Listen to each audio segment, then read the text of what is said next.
Hey guys, I had a great opportunity to sit down recently with the one and only Amy Schmittauer to talk about a new book and a whole lot more. Amy is the vlog boss. She's a new media triple threat, a YouTuber, a keynote speaker, and an author. She coaches people to go after what they want in life by leveraging online video to make it happen.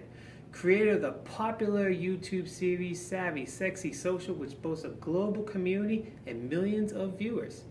Her first book is Vlog Like a Boss, How to Kill It Online with Video Blogging, which is available on her website, Vlog Like a Boss, and at Amazon.com. She shares her collection of strategies and tactics that help you create the videos that get you the attention you deserve. Be sure to check out my offer at the end of this interview. You won't want to miss it. So without further ado, here's Amy. Welcome to Take Control 360. Amy, how's it going? It's wonderful. Thanks for having me, Dennis. Oh, thank you. You know, I've been following you for over 2 years now, so I Oh my gosh. firsthand, I know all you've achieved. You've done a fantastic job. Thank you. Thank you so much. I appreciate that. Yeah. So when I had the ability to interview, I said, "Oh my God, I want to do this." So cool. All right, cool. here we go. Thanks for doing it. You're welcome. All right, you know what? See, I like to talk about taking control of your life, and I see that you are definitely doing that. Yeah, I don't know any other way. You are doing it. And so how do you do it? How do you keep in control? I think, what's interesting is the first time you sort of make that jump, you just continue to do it. So for a lot of people, and I think what it was for me is that you made that first decision of like, I can do this and I'm going to have to take complete ownership over it. But if I do that, then that's really cool because I can make anything happen that I want to happen. And that was me deciding to leave the job that I thought I was going to have to pursue something that I really loved. And so that happened. And then once you realize, okay, I did the thing that I said I was going to do, and I didn't have to go back, and I didn't have to, tail between my legs, kind of find another way because it didn't work. That's a really empowering feeling, knowing that something worked that I took control over. And from there, it's just sort of an infectious feeling. Like I want to make sure that I get what I want because I went after it myself. So anytime I kind of see something that would be amazing and I want to experience, or I feel like I need as a part of my arsenal or my repertoire, then I just find out how to do it because I know nobody else is going to help me unless I ask for it, but I'm going to have to be the one that's all in on it in order to make that happen. So I think continuing to go after what you want and taking control of your life just means getting focused around it and being willing to do whatever it takes. Now, I know, because I've seen a video before of you doing this, you have a morning ritual. Mm-hmm. Tell me what it is. Sure. So it tends to change. And lately it's been kind of crazy because launching a book is unlike any sort of thing that you can go through. But the first thing that I do every morning is just sort of take time for myself because the last thing I want to do is be immersed in email or tweets or something like that and have other people determining how my day goes. So the first thing I do is the very first thing I do is lemon water because I feel like it's that first jolt of energy and sort of just wash my face and get ready for the day. Otherwise, my body just doesn't feel like it's ready. And it's very easy to want to just go back to bed, which we can't do. And so that just a few moments of just writing a couple sentences in my journal, drinking some water and washing my face is bare minimum of what I do for a morning ritual. Usually included in that is getting down and planning out my day, looking at what the things I need to do are before I start accepting what other people's things for me to do are, and making sure that I put that time in on my calendar if it's not already there, if I didn't plan it the night before, and going to the gym, of course, because I gotta move my body because I usually sit right here for most of the day, and that's not that good. Now, do you use any special tools for any time management? So most of the time my time management is literally just my calendar because I believe that a to-do list is only a to-do list. Doesn't mean it's going to get done in any particular day or time. I will still try to make a list of things I'd like to get done in the day, but it's not an actual task that I'm going to attack until it's a part of my calendar. So Google Calendar is probably the most efficient tool that I'm using for my daily productivity because not only do I make sure I schedule time for the things that I need to do, but I want to keep track of that stuff and make sure that my productivity is where it needs to be. Or if I took a morning off, where am I making up for that somewhere else? That doesn't happen very often, or if I worked late into the night before, I have to remind myself the next day, don't be so mad at yourself if you feel like you're not working as hard or you're not sort of like 100% there. It's because you worked 18 hours yesterday instead of just 8 or something crazy. So that's what I do usually, is try to keep everything in a written notebook. I have a really hard time using to-do list apps. Every time I pick a new one that I think is going to work, it doesn't work. So I have been sort of I recently discovered the bullet journal procedure. And so you can go buy a bullet journal or just use the way they do things in a notebook that you have. That's been really effective for me for keeping track of all my notes and all my tasks. And so I get to write everything down, and then whatever I have to do goes into an event in my calendar. And that's how you know you're actually going to do it, because you see the time that it's going to take to do that and you show up for it. Just like I'd show up for this interview, I'm going to show up to edit a video, or I'm going to show up to write a blog post or record a podcast or whatever the case may be. It all takes time. So making sure it's in the calendar is huge. That's really how I make sure everything gets done. Oh, cool. I like that one. I like the bullet one, too. I'm going to have to look into that one. I didn't know about that. Yeah, the cool kids call it Bujo, Bujo. But it's very cool. I just think it's amazing that a company can sell a product like that, but also just tell you how to do it. They give you a tutorial video, and it's like, oh, I could just do this with a notebook I have. And they even tell you can buy the bullet journal, or you can just use a notebook you have. And I'm like, how cool of them to give me the option. I could buy their thing, but it's a really cool thing. I definitely recommend checking out YouTube videos about it. Cool. Definitely will. All right. I want to talk to you about personal brand now. Awesome. Now, anyone who sees your videos know that you have a personal brand. You are very, very unique. Pretty obvious. Okay. Yeah. That's why I keep coming back for more, because you are so unique. Thank you. It's great. So how would you describe your personal brand? Oh, that's a good question. I think I would describe it as a small business owner who is taking ownership over her life by being productive and using online tools to share the message that I feel is the most important, which is that others can do the same. They can go after the life they want, and they can leverage video to make that happen. So that's really how I would describe what my personal brand. That's how people feel when they leave an experience with me. Not only do I hear her and I want a little bit of potentially what she may have, but I can use the same tools and she can show me how to do that. And I actually feel like every time I watch something that she makes, or listen to something or read something, then I can go do that thing, because there's a lot of practicality in what I deliver as well as motivation. Now, how important do you think being unique is? I think it's important, but I don't think it's as difficult as what people think it is. It's very easy to let yourself get caught up in the fact that you're not unique because there's a million other people out there that do what you do. That's a very simple thing to just decide. But the moment that you try to take a step back and say, sure, there are other people that do something similar, but how can I differentiate myself, even if it's just slightly, so that people will remember me over someone else? Or even if they don't, they're at least going to choose me for a particular reason. There's going to be one thing about me that's going to be just a little bit different that makes them keep coming back. I think that's important. But that takes a lot of mental growth, right? Because it's very easy for anyone, just like it's easy for somebody to not wake up early in the morning as much as they want to. If there's not a clear why, then they won't do it. If you don't decide that you do have a differentiator and know what that is and keep it in mind and remind others of what it is and use it to stand out, then you are just going to be like everyone else. You are just going to be a part of the noise. So you think it, everyone else is going to think it too. As a matter of fact, they'll be busy thinking about something else because they probably won't even be paying attention to you. That's what I think it is. But it's not hard to do. You just have to make the decision. You just have to know that it's good enough.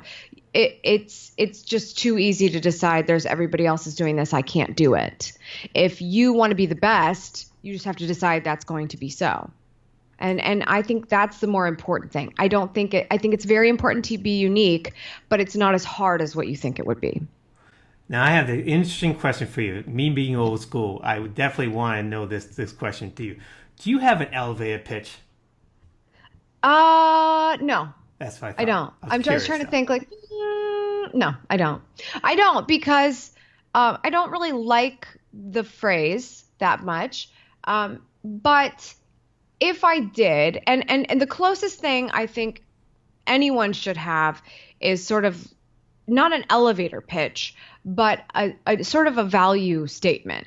And we do something similar, and I talk about it in the book, which is your strategy statement in terms of how you create video, because you use that as a moment to define how you help people. And when you do that, that's the best elevator pitch or statement or value prop that you could ever have, is when you explain what you do by how you help people, because that's what people are really interested in. When somebody asks you what you do and they're saying, I express interest in you, the best thing that you could do is turn it back on them and express interest in them. I think one of the best teachers of this that I ever learned this from was Michael Port in the book Yourself Solid. And he talks about, what do you do in that case of the elevator pitch and how do you talk to somebody? You kind of turn it back on them. Instead of saying, I'm a lawyer, you might not want to say that because everybody's kind of got this like predetermination about what a lawyer is in their own mind. But if you phrase it in a way that's relevant to them and ask questions about their life, well, do you know how sometimes people get in car accidents? Yeah, I do. I know a few people that got into car accidents. Well, you know how sometimes they get hurt? Yeah, they get hurt. And you start to explain how you actually help people in the process of being a lawyer, then you start to sound more interesting. That's what I try to do if someone says, what do you do? I try to go into that because I'm very inspired by this concept of how I help people, not how do I put myself in a box. Because again, that goes back to how do you make yourself unique, right? Yep. So I would rather say, well, you know how a lot of people are using the internet? Like a lot of people, right? They're on their phone or on their computer. Yeah. No, a lot of people that use the internet. Well, you know how sometimes people don't know how to do something very well? Yeah, I know. That makes sense. You got to get directions for something. Yeah. Well, I make instructions or directions for people with video online. I teach people how to do so. Oh, cool. What kind of stuff do you teach? Okay, well, you know how sometimes people have a business and they want to sell something? And then I kind of go into that. And that's easier for a lot of people to absorb. Let's say the average person on the street, certainly my father, because he has a flip phone still. That's easier for them to understand than for me to go, I'm a vlogger. Like, what's worse than hearing something you already have a predetermined notion about, like an attorney or something you have no idea what to associate with, right? So that's how I think of the elevator pitch, to give you the very long answer about why I don't necessarily have one. No, I like that. I like the part about putting the question back on them. I like that a lot. Yeah. Because a lot of people, when they're saying they want to hear about you, they really want to hear about themselves exactly. more. So basically, when they ask you that question, they're already thinking about the next thing. Absolutely. All right, now we're going into the YouTube part. How did you get started with YouTube? Oh, that's an easy one. The first video I ever made, and I talk about this story in the book, is a video I made for a bride. I was in her bridal party, and I'd never made a video before. And that was the first time I made a video, and you sort of can hear how that story went. But when I realized I loved what I did there, and I loved the effect that it had on people, when I made something for one person and all these people loved it, I just thought that's so cool. And then I started to look online to see, who else was doing this, and that's just how I discovered YouTube. It was like, oh, cool, if I make more videos, I can upload them here and share them with people. It wasn't like this strategy of being big on YouTube. I started to realize there were people using the platform and becoming popular for some very basic life sharing, but it was just a tool, and that's it. And I've just been using that tool because it's been the best tool ever since. And now it continues to be even more relevant than ever. So, and that was back in 2008, 2009 that I actually joined YouTube. I actually think I joined technically in 2007. So it's been a long time. It's been a long time that I've been on there, but it wasn't until later in 2009 that I realized it was a place where I was building a community around my life and the type of person that I was. And that's how I learned a lot about marketing online. Now, how do you stay consistent with the videos? Oh, it goes right back to that Google Calendar. If you don't decide it so, it will not happen. It's very easy to say, I'm going to make a video every single day. It's very easy to say that. In fact, I did that with Savvy Sexy Social when I started it in 2011. I was like, this is going to be a daily video blog. And that didn't happen because I didn't set the time. It became a weekly and then maybe a couple times a week. And then it would go months without. And so until you really set a schedule and then show and reflect it how you're going to make it happen in your time and being reasonable with that. I can edit a very easy video in 15 to 20 minutes now, but back then it probably would have taken me a couple of hours because I wasn't experienced with editing. You have to be reasonable with how much you know and how much time it's going to help make for you to make it happen, and then schedule it. And then you'll get faster, and then you'll get better, and you'll become more natural on camera. You won't need to make as many takes. You won't take as long to edit, and it'll hopefully be easier for you. But setting the time to make it happen in conjunction with the schedule that you make for yourself is huge. So it's all on my calendar. As a matter of fact, as soon as I get off here, I've allotted a certain amount of time to edit the next video that's got to come out. So unless it's scheduled, it doesn't get done. That's how I started, by the way, the April version of your vlog every day. Oh, yeah, absolutely. That's how I got started, too. And you're right. The first couple of days, this is not bad. Then it's over and over. It's like, oh, my God, this is tougher than... Yep. So I remember that. Now, what is the most enjoyable part about making videos for you? I think honestly, it goes back to what it was at the very beginning. I love the editing process. That's sort of like the only real creative outlet I've ever felt I've had. It's funny because I'm in two different worlds. It feels like there's the YouTuber world, and a traditional YouTuber really does everything for themselves. They talk to the camera, they edit everything, they promote it wherever they can on their own social platforms, and they don't rely on a lot of people. And then there's the business world where it's very smart to find scale where it makes sense and to do your best work somewhere and to get help with everything else. Well, for most people in the business world that want to do a video, they may not be proficient in editing, and so they'll outsource that. So a lot of my business friends have always said, like, Amy, you got to stop editing your own videos. That's just so silly. It's a waste of time. You could get somebody that's really good at it to do it for you. And yes, I could. And yes, I could offload that, and it would be great. I could get all that time back. But then I would lose the whole reason why it's my favorite thing in the world. I'm okay with watching a video of myself, but if someone else had their hands on the part of it that I love so much, then I lose interest. So my favorite part is definitely the editing and continuing to get better at it, but just find new ways to add my twist to it, because that's what makes it mine, not just having my face on camera. So now people have videos now on YouTube. Now, what do you think of the top 3 strategies for a beginner with YouTube? I think the top 3 strategies are this. The number 1 is you can't forget what network you have. If you're just getting started, it can be very disheartening to go to a platform where you're uploading your video, whether it's a Facebook page or a Snapchat account, or it could be YouTube, and to be uploading to 0 people. That's tough, and especially when it might take some time to grow that presence. Remember where your network does exist. We are humans. We know people. We can connect with those people and have them help us. So who can you ask for help to help you kind of get past this little moment of quiet time that might just be you? And that's really important. A lot of people forget that. So when they first start making video, they're like, nothing's working. No one's following. Like, who have you told? Did you just want the online masses to flock to you with no one advocating for you? You have to set your network in motion. That's really important. The second thing I would say is to follow my authority video formula, because you'll see a very important part at the beginning. I talk about it in the book, but there is something called loyalty treatment. And what it means is not treating everybody like they're new, but instead treating everybody like they've been watching you for years, or even that you've been making video for years. What people have a tendency to do is go to that elevator pitch, and they'll start a video, they'll hit record, and they will just start delivering that elevator pitch. And maybe the video was supposed to be a tutorial about how to make coffee, but you started talking about, here's my coffee shop, here's how long I've been making coffee, here's why you should trust me. And it's just like, I came here for a tutorial. Give me what I'm asking you for, and go straight into that. Act like they just jumped in and you've been doing this forever. Treat them like they've always been loyal, so that they will be. And that's what's made my content so bingeable. When I was a nobody and I wanted to enter the marketing space and start talking about social media intelligently to everybody, I didn't waste anyone's time. I just said, here's what we're talking about today. Boom, boom, boom. Tips, tips, tips. Go do this. Hey, by the way, I'm Amy. Subscribe to my channel. I'm going to make another video for you tomorrow. If you treat people like loyal from the beginning of the video, you won't be wasting their time. You will have a better video in turn, even if it's your first one and it feels very painful.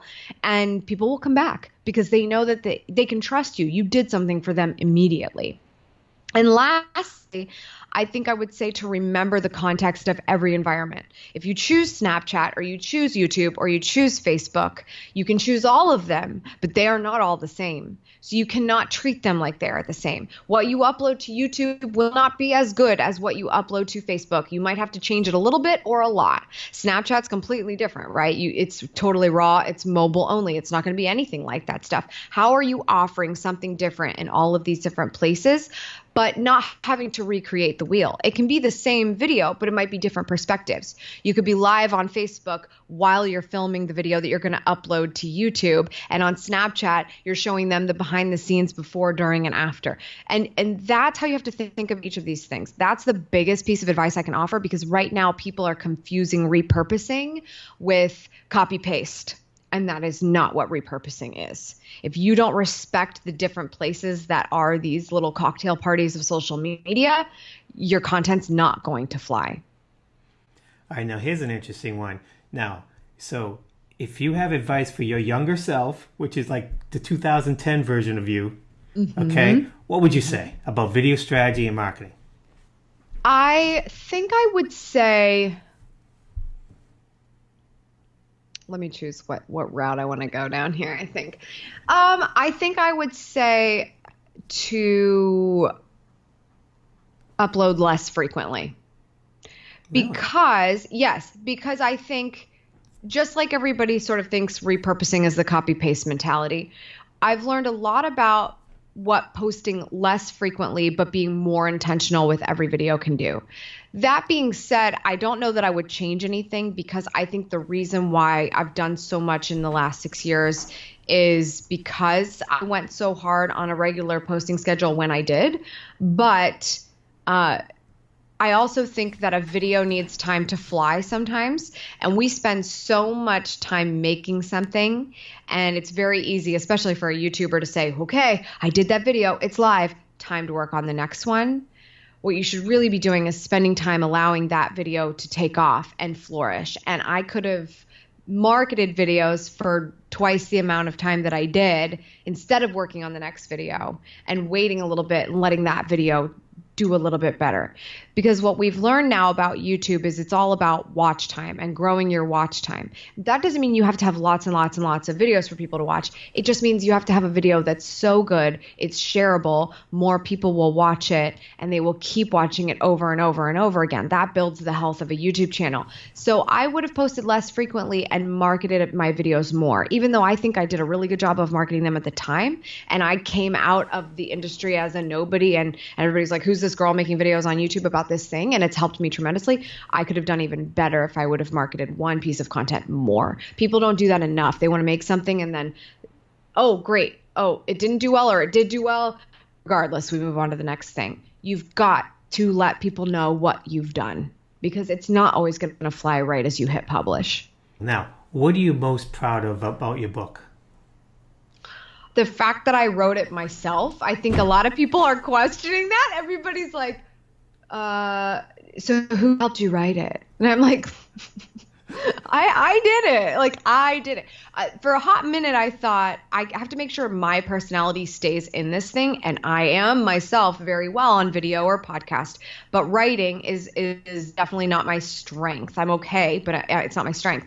So I was worried about that. And I thought I was maybe going to dictate it and have somebody help me get it in writing, but I never ended up doing that. I just ended up sitting down on the computer and writing it. And that was huge for me, because what that required was clearing my schedule for 3 weeks, which didn't even end up happening. It ended up being 2 weeks. I had to clear my schedule to make sure I had that focus. And that's what I'm most proud of, is that I was able to allow myself to get focused for that period of time to get the book done so that it could be done the way that I needed it to be. What do you want someone to come away from after reading your book? That they can make video. No matter who they are, what they have access to, what kind of camera they have, where they are in their lives, what their message is, it doesn't matter. You can make video. You can affect and help other people with this medium. And you will be able to after you read the book, because it is such a how-to practical guide on how you can get started right this second. I hope you don't hesitate. Now, where can they buy this book? I would say the best place to go is vloglikeaboss.com or just search for it on Amazon. And it's going to be there waiting for you because I'm so excited that I'm self-publishing and I'm working with a publisher that's helping me get some logistics, but technically it's self-published, so it is an Amazon listing, and I'm excited about that. Are you going to do more books? I think so. I was really fortunate that I had a sponsor for this book that helped me kind of get this done. And that's my friends at AWeber. They're the best email marketing people you could ever ask for. They are part of the reason why I was like, okay, I think I can finally do this. I think I can actually make this happen. And I won't for a while, just for the same reason that I just said about videos. You got to give them time to fly. I would like to make time for this book to fly. And I came up with something to put in this book, but I think I still have more to learn for a next book. I hope that it's sooner than later, but not too soon, because I would like to spread the word about the Vlog Like a Boss mantra. Well, based on what you've done before, you're going to kick butt. I know you are. Thank you so much. So, Thank well, you. I know your time is precious here, so I'm not going to keep it too much longer. So I just want to thank you for letting me do this with you. Appreciate the time, and best of luck to you. Thank you so much for having me, Dennis. I appreciate it. All right, you take care, Amy. Thank you. All right, bye-bye. Thanks for watching the full interview. If you enjoyed it, please subscribe below to my YouTube channel. I got more coming. I have 5 copies of Amy's new book, Vlog Like a Boss, How to Kill It Online with Video Blogging. If you would like an opportunity to win one of those copies, click on the link below and go to my page. All I need from you is your email address. That's it. So why don't you do that below and we'll check it out.